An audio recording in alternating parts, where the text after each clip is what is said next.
Oh, forgot to unmute myself. Well, hello everybody. Welcome to another live stream on History Podcast. And tonight we're going to be talking about the Slavonic Josephus as a forgery. I'm not going to be getting into all the major specifics tonight about why that's the case, but I'm going to get into some of it because I'm going to be saving the rest of it for the upcoming live stream with Dr. Samuel Zinner, in which we're going to explore the reasons for saying that the Slavonic Josephus was not composed by Josephus more in depth. In the meantime, I'm going to go ahead and share screens and get started. Okay. So that's the thumbnail for today, the Slavonic Josephus. And yeah, let's get right into it. And before we get to the actual text of what Josephus is supposed to have written about Jesus in the Slavonic version, because I mean there are several very strange bits in there. There's even a mention of not just Jesus' alleged resurrection, but there is also another story there that a lot of people don't know about that we're going to be getting into as well. And it's obviously very familiar with Christian tradition in ways that the original Josephus couldn't possibly have known. And so we're going to be getting into all of that tonight. So this is the standard Textus Receptus, Testimonium Flavianum that we see from the Antiquities 1833. In which Josephus is talking about Jesus, that he was the Christ, that he supposedly rose from the dead, and all of that other stuff, and that Christians who claim to have been his followers or came from his original followers are still around to this very day, in his day. And so that's what basically Josephus is saying here. And basic stuff, we got over this little paragraph here many times on this channel, and it'll be also discussed many more times in the future, obviously. By the way, before I continue, I just want everybody to know that if there's any issues with my sound at all, let me know. If my sound is good, let me know that as well. Thank you. That's because I have a new audio mixer.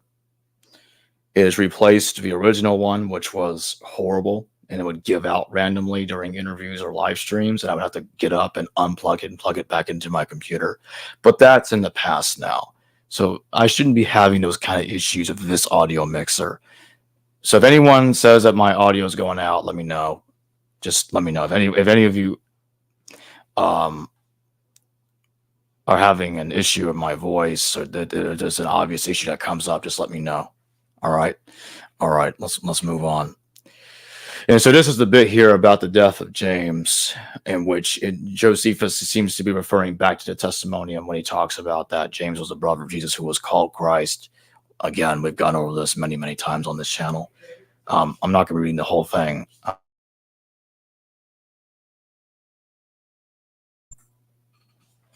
All right. So had to go on mute for a second there. So yeah, I'm not going to be reading this whole thing. And then the Back to the Christ reboot, we talked about this. Also, I think I talked about that. I don't remember right now. I think I went over this slide here. This is really nothing to do with this. I probably shouldn't even have included it here. But I was comparing the Greek of Galatians 1:19 with the James passage in Greek, or at least a small part of it, in which Josephus says, "Ho Christos autos," and in this manner he was the Christ. Okay, yeah. Actually, both these Greek texts are from Josephus. Neither of them are from the James passage. This slide's fine because I'm simply comparing the language of Josephus employs in the testimony with the language he employs in the James passage, which, in my view, seems consistent. I don't see any issue here. If I'm saying that in this manner or in this way he was a Christ, to saying Jesu to legomino Christo, Jesus who was called Christ, it seems consistent with Josephus's language. Makes sense to me. And of course, in this slide, I explained that what Oregon has to say on the matter and what Galatians is saying on the matter correlates with the Antiquities just fine. So we'll just breeze past this. We're getting closer and closer and closer to discussing the actual Slavonic text. Eusebius explains, quotes Josephus, and you can see the testimonium there is roughly the same as the one we see from the Textus Receptus, the standard text of Josephus's Antiquities. And that's why I agree with Dr. Samuel Zenner that the original testimonium either looks almost exactly the same as one we have now or is entirely the same, and that's why I don't really have a problem with it. I don't see a good reason to have a problem with it. It seems fine. If somebody added this into Josephus, I would have expected them to do a better job. Make Josephus aware of the entire New Testament. Like, have Josephus say that the Gospels were written by supposed eyewitnesses. I would have made it look really good if I were an interpolator. But this seems so lackluster in my view. It's not, I mean, it just doesn't make sense to me that this was added into Josephus. I'm not getting it. I feel like there was a missed opportunity to add so much more stuff. Because if someone wanted to add something into Josephus, it would look more like the Slavonic Josephus. And I'm going to get into the differences there. The Slavonic Josephus is so obviously tempered by Christians, or worked on by Christians, or at least a denomination of Christians. But this doesn't seem like that to me. It doesn't seem like that to me at all. And I'll be getting into the reasons why I think that.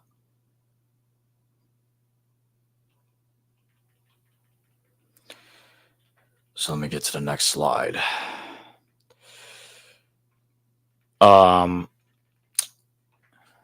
In fact, let me take a second here. Hold on. I'm gonna go on mute for a second.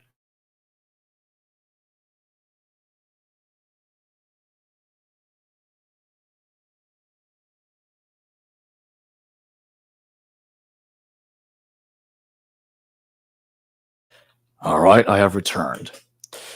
So if you take a look at Jerome's version of the Testimonium, it's basically the same as the one that we get from Josephus, but there is a little difference. And that difference is that Jerome makes out Josephus to be a little more skeptical. He tries to portray Josephus that way because I don't think he's seeing the obvious sarcasm in the original Testimonium. Because I think Josephus was being sarcastic. I really do. I don't think we have to assume that Josephus was being serious. And to this extent, I agree with Samuel here that the Testimonium from Josephus has been misinterpreted and it needs to be worked on some more. It needs to be interpreted correctly based on what Josephus said from what he's saying in the actual Greek text. Because William Whiston mistranslated the Testimonium, and it makes it sound like that Josephus is a Christian when he wasn't. Forget Eusebius. The culprit's really William Whiston, in my view. And I'll be asking Samuel all about this in the upcoming live stream. So we're going to straighten all that out. Okay, now we're getting to business. The 10th century, the 10th century CE Agapius.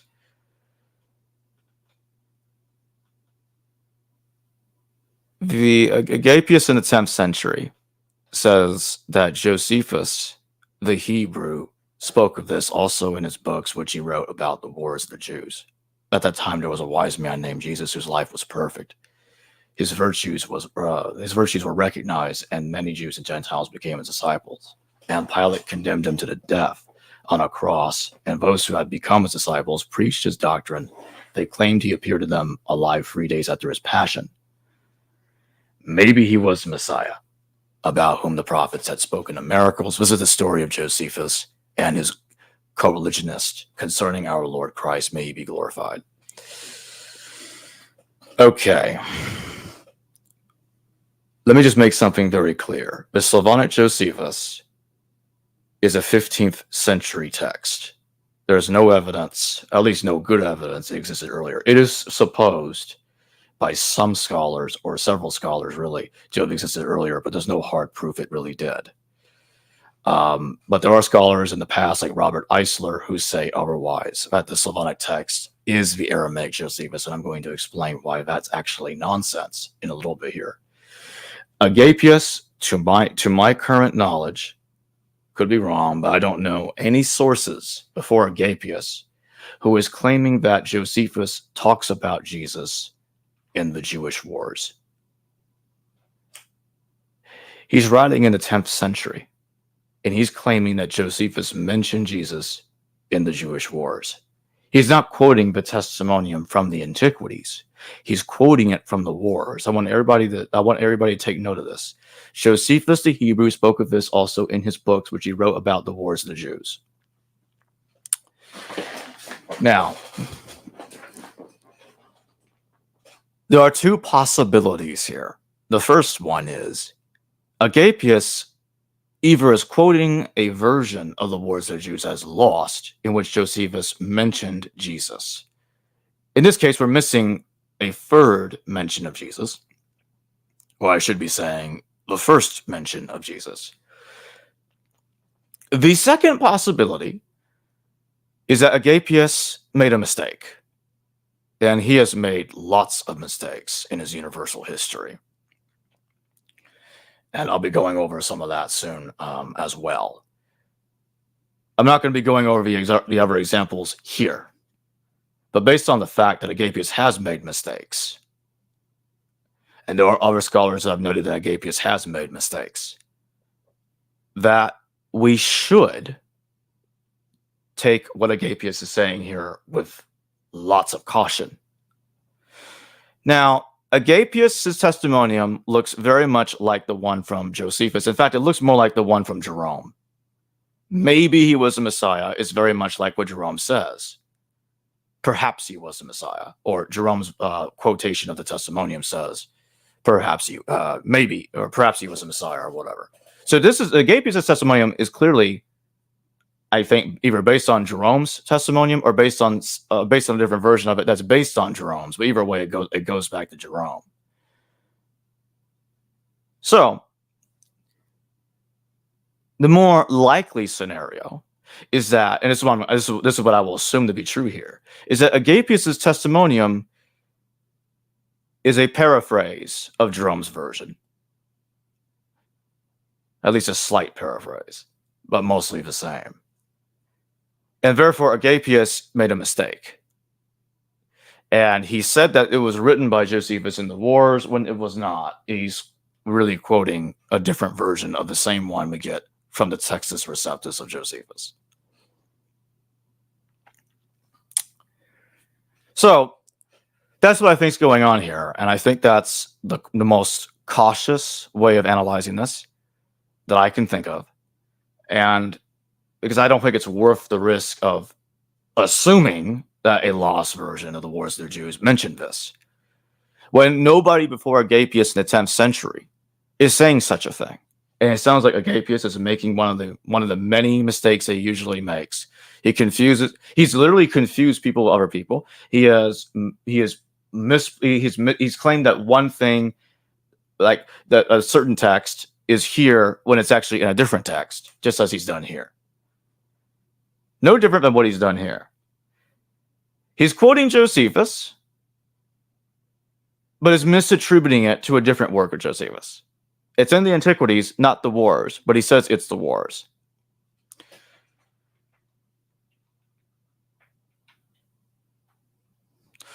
We're now going to read the Slavonic version of the Testimonium, or the Testimonium Slavonium, as it's actually called here. You may have to put it on full screen on your end because it's going to be a little hard to read. But anyway, I'm going to get reading here. I'm going to read the whole thing, and then we're going to discuss.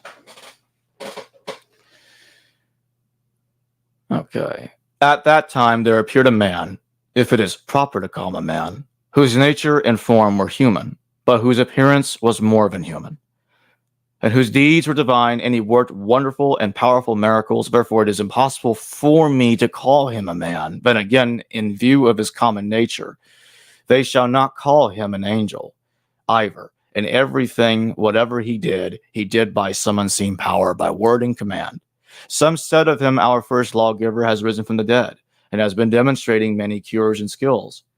Others thought he was sent from God, but he was in much opposed to the law, and did not observe the Sabbath according to the ancestral custom, yet did nothing dirty, unclean, nor with use of hands, but worked everything by word only.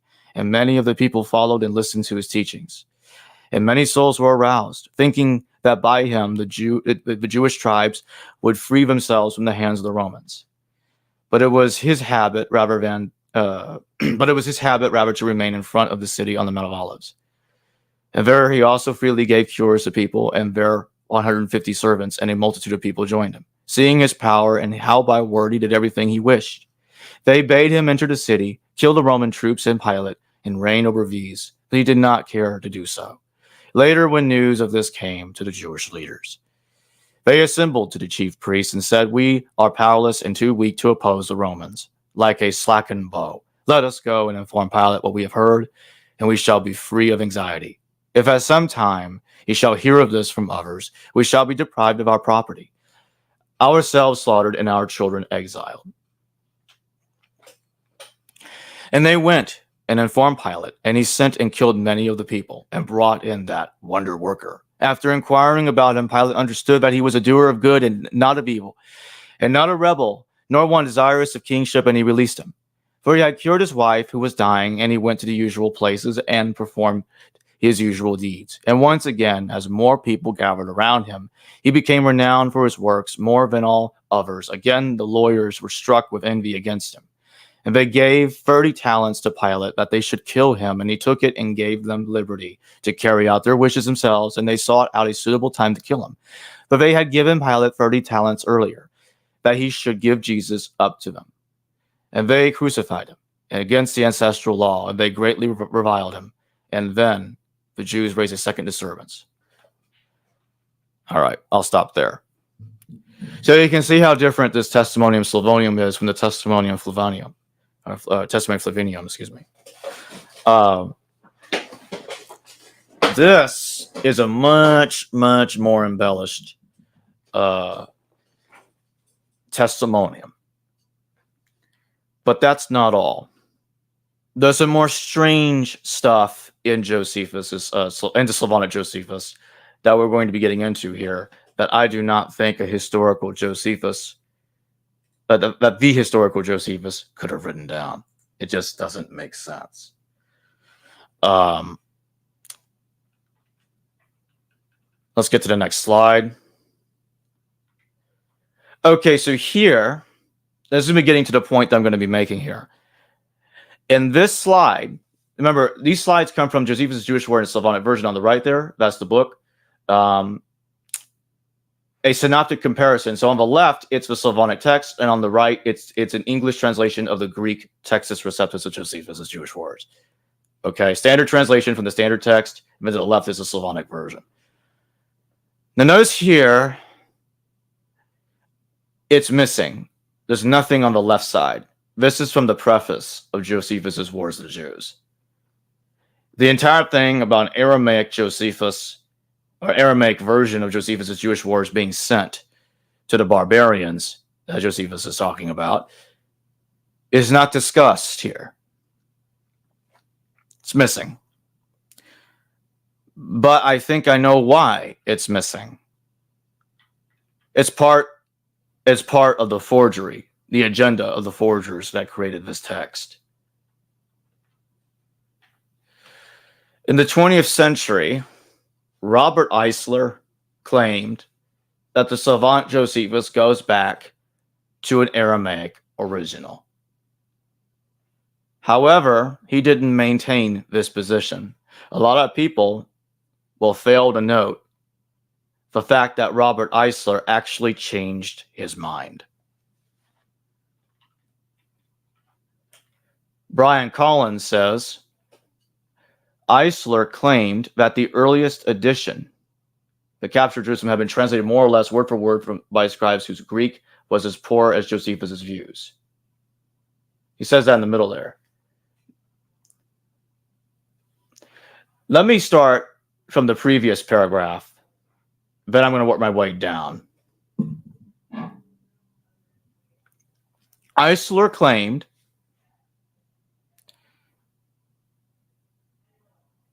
he originally claimed that the Slavonic text came from an Aramaic original. So he's saying here, Eisler seems at first to have been in agreement with Behrens that the source material for the Slavonic manuscripts was the Aramaic original mentioned by Josephus. But then he changed his mind. Instead, Eisler settled on the idea that the source had been a rough translation. Okay, notice how he's saying there, a rough translation of the Aramaic written in Josephus' own imperfect Greek, which he then handed over to some Greek-speaking scribes for revision. Eisler claimed that this process resulted in free Greek editions of the Jewish War. The first called by Eisler, The Capture of Jerusalem, was written in 71 or 73. It had been translated by some unskilled Greek scribes from two copies, one in better shape than the other of Josephus' own rough Greek translation of the Aramaic original. The second, written in better Greek by a more proficient collaborator and taking into account events of the last decade, appeared during the reign of the Emperor Domitian. Eisler also hypothesized a third and later edition now lost to us. Eisler claimed that the earliest edition, The Capture of Jerusalem, had been translated more or less word for word by scribes whose Greek was as poor as Josephus' was. The Slavonic Josephus manuscripts, according to Eisler, made use of the poorly translated Greek exemplar, and so the Slavonic translation retained the sense of the Aramaic original that the Greek rough draft had so faithfully reproduced, even leaving words in Aramaic where the scribes did not know the Greek equivalent, which contained the passages about Jesus as a political revolutionary. Okay, so even Eisler himself changed his mind and abandoned the idea that this is the original Aramaic text, faithfully or largely faithfully translated into Slavonic, as Brian Collins has noted, and others have noted. But I'm just providing what Brian here is saying, because that's good enough for tonight. That takes me to my point. The Slavonic Josephus is pretending to be the Aramaic Josephus, and that's why it doesn't have what's right there in the paragraph here, right in the bottom of that, right in the bottom of the title of this slide. That's from the preface of Josephus' Jewish Wars, which is missing from the Slavonic Josephus. Because the Slavonic forger or forgers is pretending or attempting to pretend that this is the original Wars of the Jews, when it clearly isn't the original Wars of the Jews. So that's the agenda here. That's the end of the slides. But I'm not done yet. I'm not done just yet.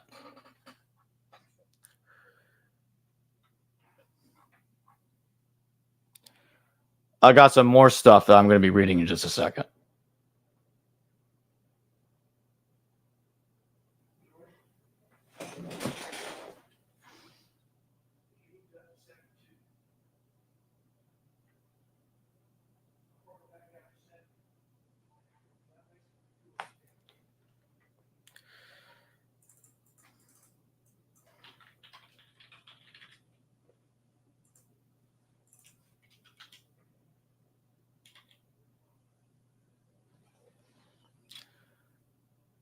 You're going to have to give me a second.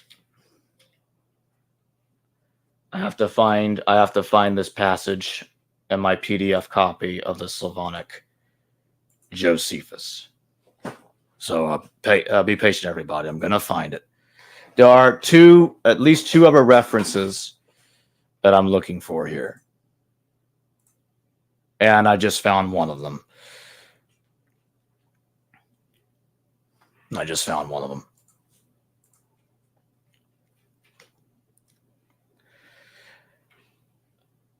I was going to share screens of the PDF copy, but it's going to be a little easier to just put it in the PowerPoint presentation. So I'm just going to add it there and show it to y'all. I'm also going to add the other reference as well for ease. Make it easier tonight. Okay.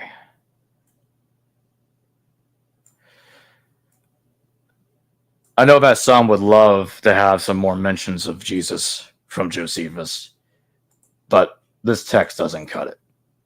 It's just not going to work here. Doesn't work.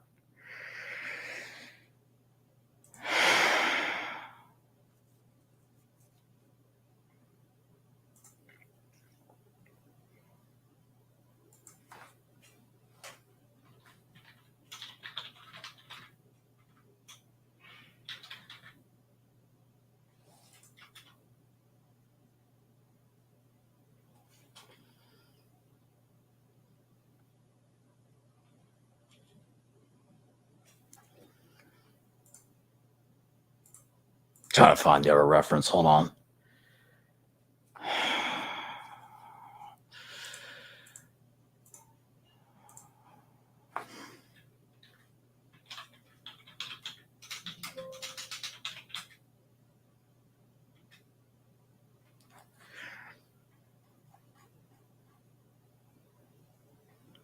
All right. I got the other reference, and I just got one more to go. And then I'll be ready to show it, to show them.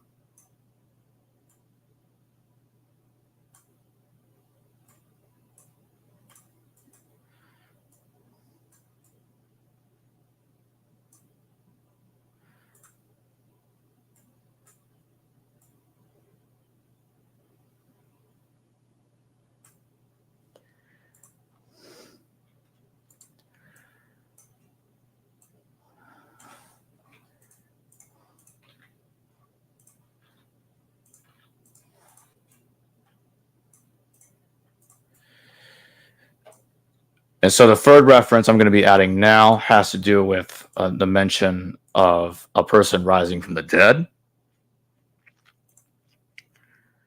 I'm going to get that in here.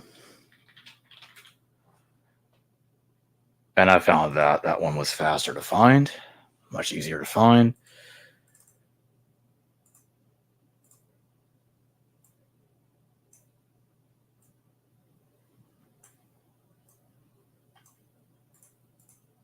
All right. Now we're in business.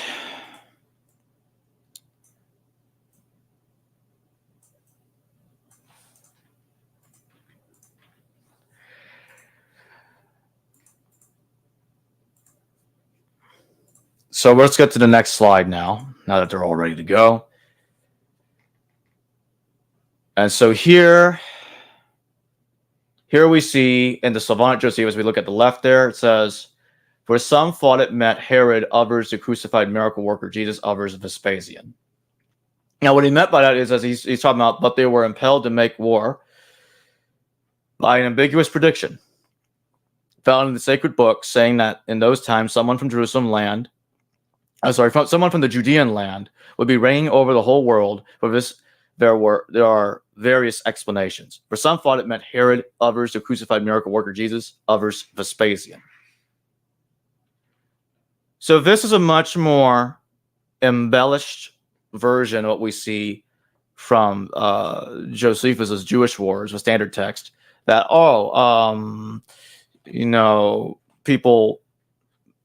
people misunderstood the prophecies from the Old Testament. In reality, Vespasian is the king foretold by God. So that's kind of what this is about. This is based on that, but expanding on that narrative. And nobody, and I mean nobody that I know of in the ancient world thinks Josephus said that. that, oh, some thought it meant Herod, some Jesus, some Vespasian. No, this is coming from this text. This is an embellishment. This is to make it seem like Josephus knows a bunch of different traditions about being the claimant to world rulership, to from Herod to Jesus to Vespasian. It's just nonsense. Now it gets worse. On the left there in this slide, we've got, and above these inscriptions, a fourth inscription hung in those letters declaring Jesus a king who had not reigned, crucified by the Jews because he foretold the destruction of the city and the devastation of the temple. Again, this is in the Slavonic Josephus. It's not in the standard Jewish wars. It's not there. This is yet another embellishment of the text. Now, someone could try to argue, well, maybe this part of it could go back to Josephus. This is not so obvious that this is a Christian insertion. Wait till you get to the next slide. And if this doesn't show that the Slavonic Josephus knows the Gospels, everything in the New Testament in much later Christian tradition, on top of the Testimonium Slavonium already indicating that, I don't know what will. Let's take a look at what it says here. It says, for in those days, Manaeus, nephew of Lazarus, let me repeat that. Manaeus, nephew of Lazarus, whom Jesus raised from the grave, already decayed, fled to Titus, and told him that through a single gate, which had been entrusted to him to guard, 115,800 corpses had been carried out from from the day on which he surrounded the city, which was the 14th of the month of Xanthicus. Come on. The resurrection of Lazarus. The Slavonic Josephus wants us to think that Josephus knew about the resurrection of Lazarus? Are you kidding me? You put all this together, this is bad. Don't tell me this was written by the pen of Josephus. If this stuff had been in the original Josephus, this would be a different story. The Testimonium Flavianum would be a different story to me. This is not there. This is what it really looks like, in my opinion, when a Christian actually tampers with a text. I'm not convinced that the Textus Receptus of Josephus was tampered by Christians, in the sense that the Testimonium was a total insertion. I don't believe that. But my point is here, it's much, much, much more clear that tampering has occurred. This is a butchered version of the Greek-Jewish wars. And there's a lot more problems in this. It goes well beyond the way Josephus talks about Jesus in this text, or the person pretending to be Josephus is talking about in this text. It goes well beyond that. There's all kinds of other problems with the text I don't even have time to get into tonight. I don't want to get into anyway because I want to save it for the show with Dr. Samuel Zinner, who knows a lot more about this anyway.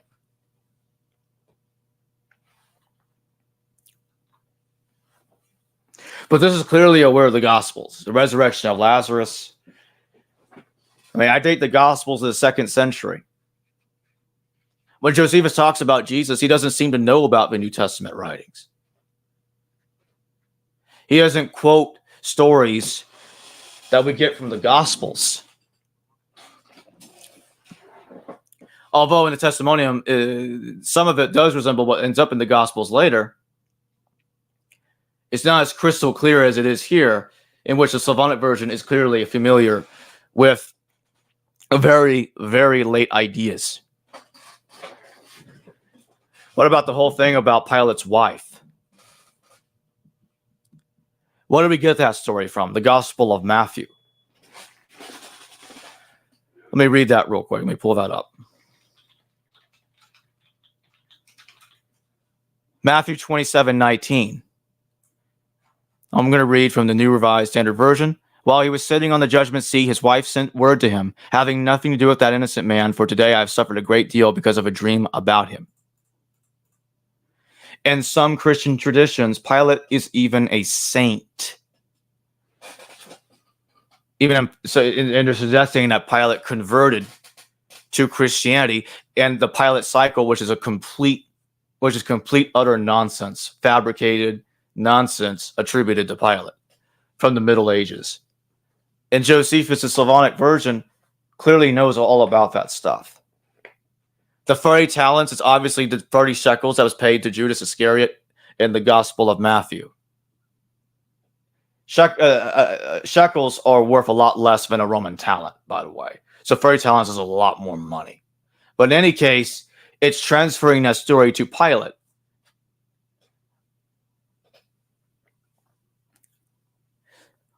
Which one could suggest is setting the stage of Pilate, in the Slavonic Josephus narrative, replacing Judas Iscariot to a point, or maybe even entirely. So this is a very, very late idea, and I think how we should understand this is that the Slavonic Josephus is probably being created by those following the Pilate tradition more closely, denominations of Christians that are following that tradition more closely, about making Pilate even more involved in the Jesus story than as portrayed in the New Testament. So they're building off the Pilate cycle and stuff like that as they're creating this text.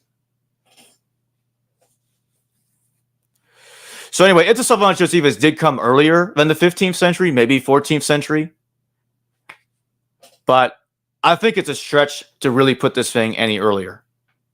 Personally, it could be open to that, but I don't think it's going to be much earlier.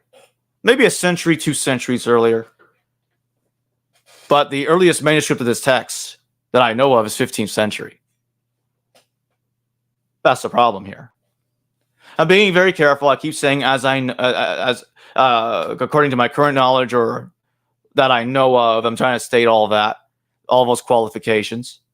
But that's the way it seems to me so far. And that's why here, the Slavonic Josephus should be dismissed. This is not useful for figuring out anything about the historical Jesus. It's useful to figure out what Christians are trying to say, or different denominations of Christians in the Slavonic territory were saying about Jesus in the 15th century and maybe a little earlier. That's fine.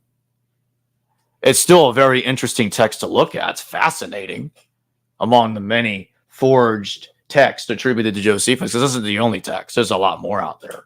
It's very interesting to study Josephus pseudepigrapha. So it's fascinating to take a look at all these different traditions emerging out of the authentic Josephine material. But to try to say that this stuff goes back to Josephus, it's not going to work out. And even if some of this did go back to Josephus, how are we supposed to tell? And when we do tell, it parallels the Jewish wars anyway. So it's easier to say, oh, it just knows the Greek version of the Jewish wars and be done with it. To hypothesize this goes back to the Aramaic original is going to be difficult, especially since we don't have the Aramaic text, and it's highly likely that the Aramaic Bellum Judica is simply the same text that we see in the Greek version anyway. I don't think there's any reason to suspect that it's even slightly different. It's probably exactly the same and carries the same meaning as the Textus Receptus Jewish Wars does. So to try to guess which pieces of the Slavonic goes back to the Aramaic, that's just not going to fly. I just don't see how that's going to work. I really don't. I just think that that's going to be a wild guessing game that is not going to yield promising results. It's just not going to happen. It's not like, say, a text called the Clementine Recognitions that goes back to Clement of Rome. Yes, it was heavily tampered with by Tyrannus Rufinus in the beginning of the 5th century CE, as he admits. He tells us that he's admitting to us he's changing the text. omitting things, adding things. He says this. Just read what Tyrannus Rufinus says. But Origen of Alexandria in the 3rd century says that Clement of Rome wrote 10 volumes of the Travels of Clement.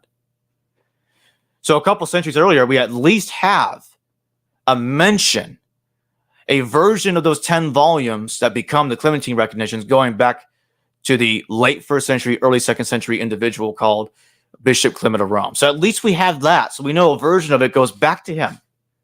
I can't say the same thing for this text in front of us tonight. The Slavonic Josephus, there is no evidence it existed till the early to mid 2nd millennium CE. And it seems like the Slavonic forgers, or forger, whatever, are familiar with the very confused 10th century CE Agapius. Where did they get the idea from to put Jesus in the Jewish wars of Josephus? Oh, they got it from Agapius, I say. Yes. I think Agapius gave the Slavonic Josephus, or the creators of Slavonic Josephus, the idea of putting Jesus into the text. They got it from Agapius.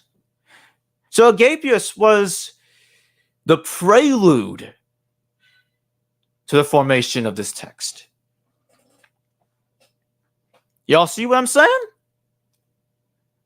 Agapius gave these people the idea to put Jesus into the wars of the Jews. So this is a massive, massive forgery. I think obviously defending the Testimonium Flavianum from the Antiquities works, or at least works to a point. But this doesn't. This is just not going to work. No.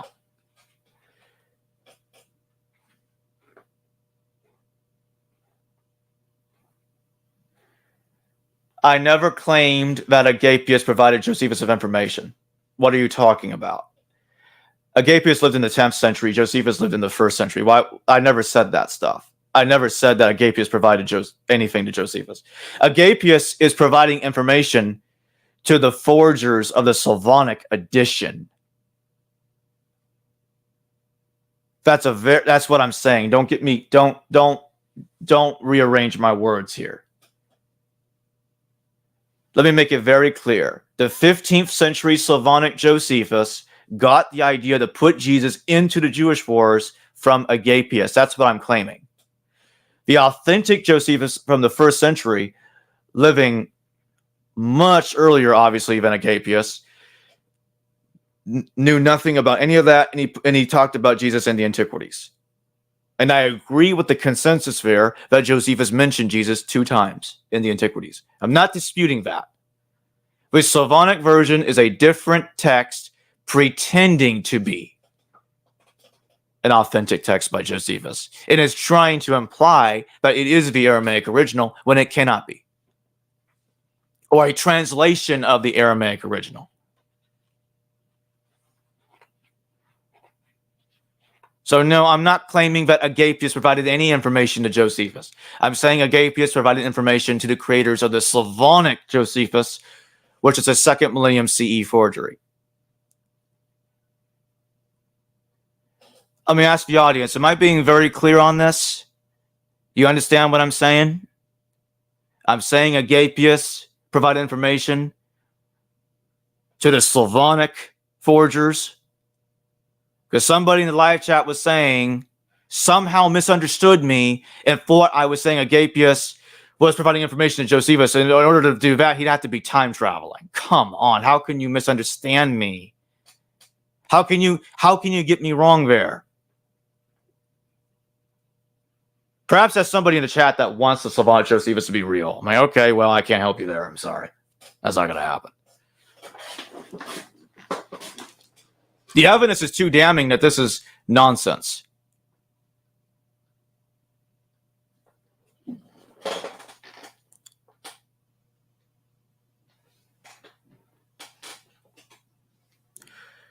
Okay, buddy. The Slavonic Josephus there's no manuscript of it before the 15th century. You need to do some research then, because the consensus of scholars dismisses the Slavonic Josephus. They dismiss it. Do you hear me? Nobody in Josephus scholarship thinks that this is Josephus. Practically nobody.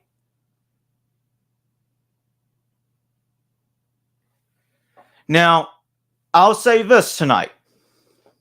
Okay?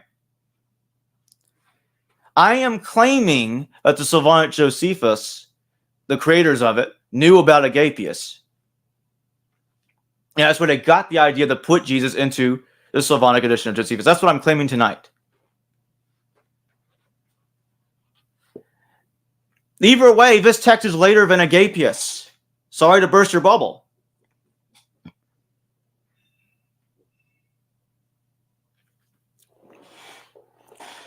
And the claim that any of it goes back to Josephus' Aramaic text is going to require playing a wild guessing game that's not going to fly, that doesn't have wings.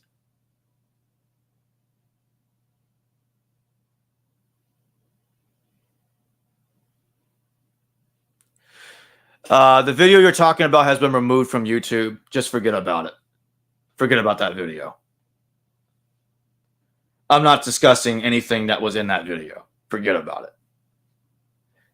This video is the real deal. Screw that other video. Let me just make that clear.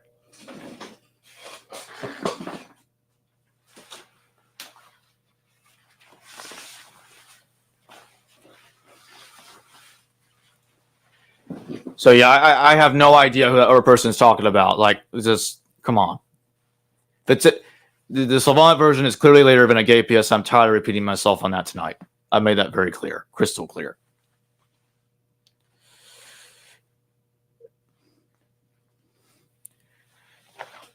Yeah, we're cool with 2 mentions of Jesus by Josephus in the Textus Receptus of the Antiquities. That's fine. But 3 more mentions of Jesus from this text, including something about Lazarus. Oh, come on. That's not written by the pen of Josephus. That is all nonsense. Nonsense.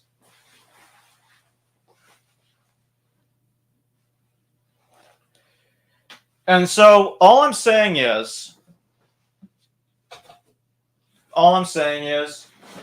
that where could I'm just pointing out they could have gotten the idea to put mentions of Jesus into the Jewish wars from reading Agapius, because Agapius made a mistake. He thought it was in the wars when he got it from when it really came from the antiquity. So it starts with Agapius making a mistake, possibly an innocent mistake, and then some con men created this text and this con job, and they want us to think, oh no, Agapius is totally right. Here it is. Here's what he was talking about.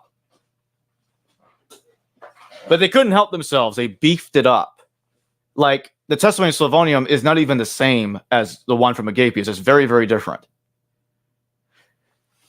So they even changed it. They're not going to go with Agapius' version of the Testimonium. They're just going to beef it up. And they did.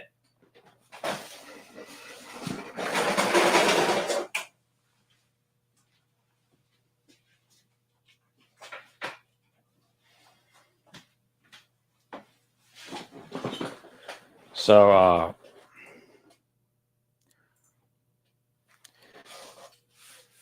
this is my copy of Josephus's Jewish Josephus's Jewish War in its Slavonic version, a synoptic comparison by H. Lemming and K. Lemming. So, yeah, it's a big book. Well, it's awesome.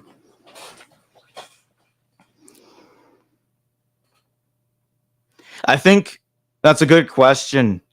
By the way, how's my audio, everybody? Is my audio good? Do I sound better than I usually do? Is this new audio mixer working good?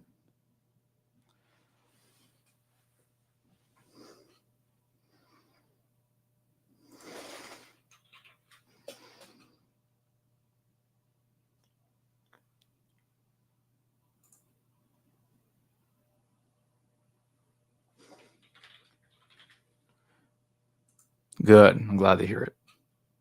Good.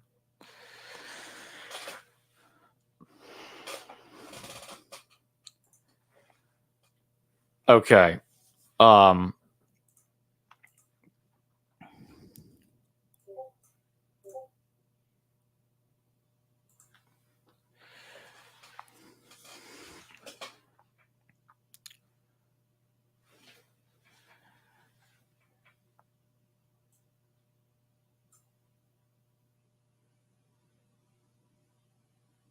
Somebody says I sound a bit ratty, but everyone else is saying my audio is great. So I don't know.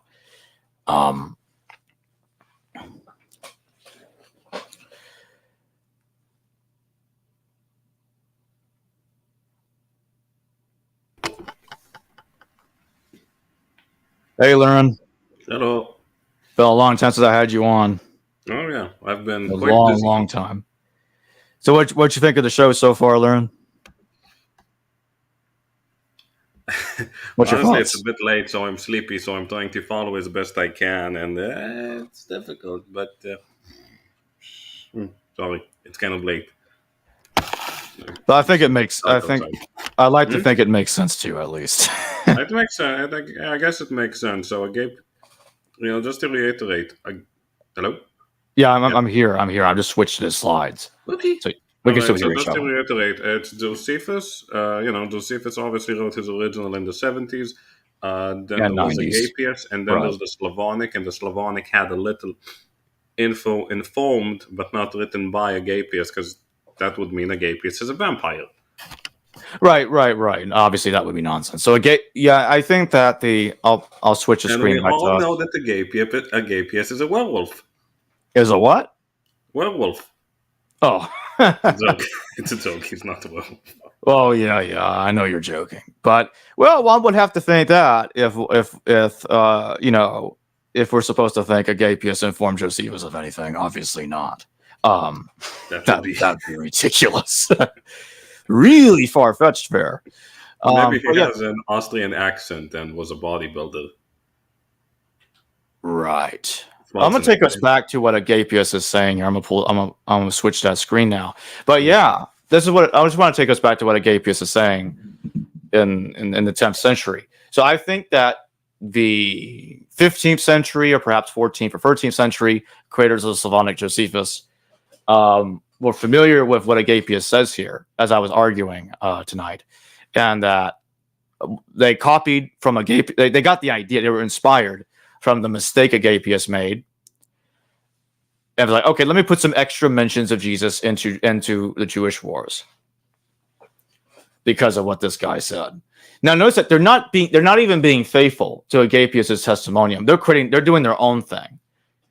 The testimonium of Slavonium is yes, Paul absolutely killed James. I've got a live stream coming up with Neil Senlak from Gnostic Informant in July. We're gonna be talking all about that. Yeah, we got two mentions. We have two mentions of James being attacked by Paul or Saul. You got the Clementine recognitions, and you have Dortius Tyree, who's quoting Abdias of Babylon's text, which is his texts are lost, but at least not Agapius. I got Agapius too much on my mind tonight. Dortius Tyree at least tells us a little bit about that. Tells us enough to know for me to know that. Oh yeah, Saul definitely was involved in attacking James, the brother of Jesus. But yeah, the Slavonic forgers couldn't help themselves. They wanted to create their own spin on what Josephus says about Jesus. They couldn't even stick to what Agapius, who made a mistake about, like, he placed the paragraph in the wrong book. He's right, Josephus wrote it, not exactly what he's quoting here, but he wrote the testimonium, but he put it in the wrong book.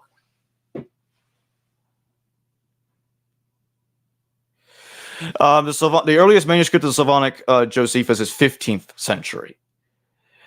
Some scholars that examine the Slavonic Josephus think that it could be potentially earlier, but there's no solid proof of it. So by the 15th century, it certainly exists. What language was it written in? Slavonic, which is the language Slavonic. That's why it's called that. It was written in Slavonic. Right, which is the language of Slovenia. Yeah. till this day. Okay, so it's still a thing.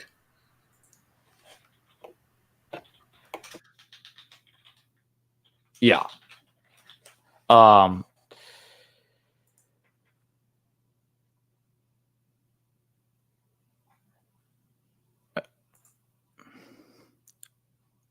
Let me see if there's anyone else asking questions about this. Let's see.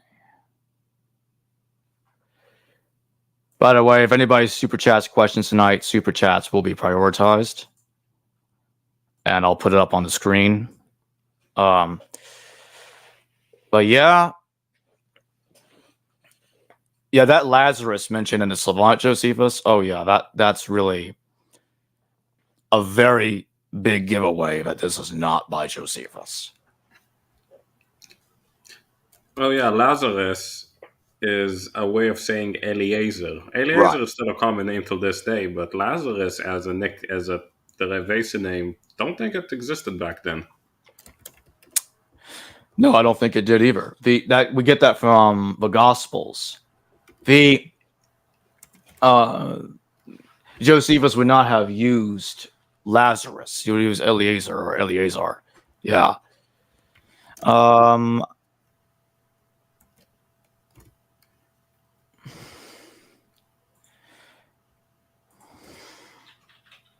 may have misspoke about something. Hold on. So just to be clear, it is the language of the Old East Slavic. That's how that's the language of Slavonic Josephus was written in. So it was used by the East Slavs. And in the early Cyrillic alphabet. Cyrillic alphabet, yes. Yeah. I'm gonna read this. I'm gonna read from this. Okay. Cyrillic didn't exist as a language back in Agapius's day. Well, I guess it could be. It wasn't. At least it wasn't very popular. Not as popular as it became later. I don't think. But I have to look into that some more. Here's what Van Voorst says. And by the way, here's Van Voorst's book. I have it right here. I highly recommend that book for discussions like this. Jesus outside the New Testament, especially when like he gets into the Slavonic Josephus a little bit in this book.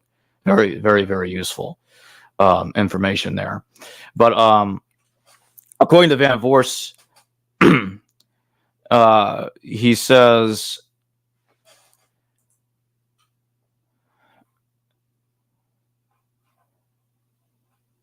actually, I'm just going to read from the book here. That's going to be easier. In 1929, at the beginning of research into these Slavonic passages, Robert Eisler wrote a controversial book entirely devoted to defending their authenticity. And by the way, while I'm reading this, I'm gonna switch to the last slide that talks about the last slide of directly from the Slavonic text of Josephus that talks about the whole Lazarus stuff. There it is, right there. I want to leave that up on the screen as I'm reading this. In 1929, at the beginning of research into the Slavonic passages, Robert Eisler wrote a controversial book entirely devoted to defending their authenticity. And in more recent times, George Williamson has followed him. Aside from these two efforts, no strong defenses of authenticity have been made. The contents of these passages show that they are Christian compositions, that they do not provide an authentic textual alternative to the main Testamento Flavianum and the Jewish antiquities. The beginning of the first passage reflects Christological controversies which ensued long after Josephus, but its language is hardly orthodox. The Slavonic Josephus reflects a growing Christian tendency to excuse Pontius Pilate for Jesus' death and to blame the Jews, even to the point of saying that the Jews themselves crucified Jesus. To make this point, the Slavonic version has to ignore Josephus' original statement that Pilate crucified him. This is repeated in the third interpolation above. The Slavonic Testimonium uses the New Testament extensively at several points to develop its story. At times, this use misrepresents the New Testament, as for example, when the passage states that Jesus was so powerful a healer, but he never even used his hands, or at the tomb of Jesus, a guard of 30 Romans and 1,000 Jews was posted. It also develops a brief mention of Pilate's wife in Matthew 27:19. I brought that up earlier. The third part of the Slavonic Testimonium, which has Jesus' name and punishment by the Jews written at one of the temple gates, is so improbable as to be ridiculous. The four parts of the Slavonic Testimonium have no literary connection to ancient Jewish traditions about Jesus to support their ancient origin, much less for authenticity. Finally, we must not overlook the strongest argument against their authenticity, the text-critical one, that these passages are not found in the Antiquities, but against all other textual evidence in the Jewish works. It is a strong indication that they are not genuine. Scholars have almost unanimously rejected the authenticity of the Slavonic Testimonium, and most believe, with Paul Winter, that it is even later than the present form of the main Testimonium. Did y'all hear me? The Slavonic Josephus is massively, on a massive scale, dismissed as nonsense. This was not written by Josephus. Yes. Adelphin Jesu to legomeno Christu. Or is it ton Adelphin Jesu to legomeno Christu? Yes, I can read Greek. This is in the Antiquities. Yes, that's fair. That's fine. I'm not even talking about that as being inauthentic. That was written by Josephus. That's authentic. I don't have a problem with that. I'm not talking about that. I'm talking about the Slavonic Josephus. I'm not talking about the text, the main text of Josephus. How many times do I have to say that? Okay, back to the regular programming. So I just read that from Robert Van Voorst to make a point. To make the point that this was not written by Josephus. And that's it. That's really it. I don't really have anything else to say. The more technical reasons for why this could not be written by Josephus, the additional technical reasons, I should have said, that'll be covered with the show with Dr. Samuel Zinner. It's going to be soon, so keep an eye out for that. In fact, I might as well just say when it's going to be. It's currently scheduled for June 25th at 2 p.m. Central Time.